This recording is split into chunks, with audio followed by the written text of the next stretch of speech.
Hello everyone, welcome to Sanmarga classes. 18ನೇ ಪ್ರಶ್ನೆ, ಸಮುದಾಯ ಎಂಬಂತಹ ಚಾಪ್ಟರ್ ಇಂದ ನಗರ ಸಮುದಾಯವನ್ನ ಅರ್ಥೈಸಿ ಅಂತ ಕೇಳಿದ್ದಾರೆ. ನೋಡಿ, ಅರ್ಬನ್ ಕಮ್ಯುನಿಟಿ, ನಗರ ಸಮುದಾಯ. ಓಕೆ, ಸೊ ನಗರ ಸಮುದಾಯದ ರೂಪು ರೇಷೆಗಳು.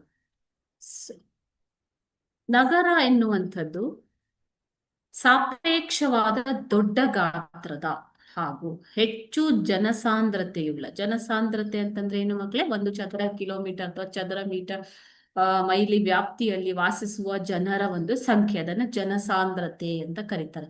ಹೆಚ್ಚು ಜನಸಾಂದ್ರತೆಯುಳ್ಳ ಹಾಗೂ ಸಾಮಾಜಿಕ ವೈವಿಧ್ಯತೆಯನ್ನ ಹೊಂದಿದ ಜನರ ಶಾಶ್ವತ ನೆಲೆಯನ್ನ ನಗರ ಅಂತ ಕರೀತಾರೆ. ಹೆಚ್ಚು ಜನಸಾಂದ್ರತೆಯುಳ್ಳ, ದೊಡ್ಡ ಗಾತ್ರದ ಹಾಗೂ ಸಾಮಾಜಿಕ ವೈವಿಧ್ಯತೆಯನ್ನು ಹೊಂದಿದ ಜನರ ಒಂದು ಶಾಶ್ವತ ನೆಲೆ, ಇದನ್ನ ನಗರ ಅಂತ ಕರೀತಾರೆ ಮಕ್ಕಳಿಗೆ. ಓಕೆನಾ? ಸೊ 2011ರ ಜನಗಣತಿಯ ಪ್ರಕಾರ ಜನಸಂಖ್ಯೆಯನ್ನ ಎಷ್ಟಕ್ಕೆ ಜನಗಣತಿಯು ಏನ್ ಹೇಳುತ್ತೆ ನಗರ ಪ್ರದೇಶದ ಬಗ್ಗೆ ಅಂತಂದ್ರೆ, ಕನಿಷ್ಠ 50,000 ಜನಸಂಖ್ಯೆಯನ್ನ ಹೊಂದಿರಬೇಕು.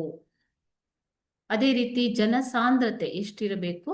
ಜನಸಾಂದ್ರತೆ 1,000, 1 ಮೈಲಿಗೆ 1 ಚದರ ಮೈಲಿಗೆ 1,000 ಜನಸಂಖ್ಯೆ ಇರಬೇಕು ಅನ್ನೋದನ್ನ, ಜನಸಾಂದ್ರತೆ ಇರಬೇಕು ಅನ್ನೋದನ್ನ ನಿಗದಿಪಡಿಸಿದೆ. Okay, thank you.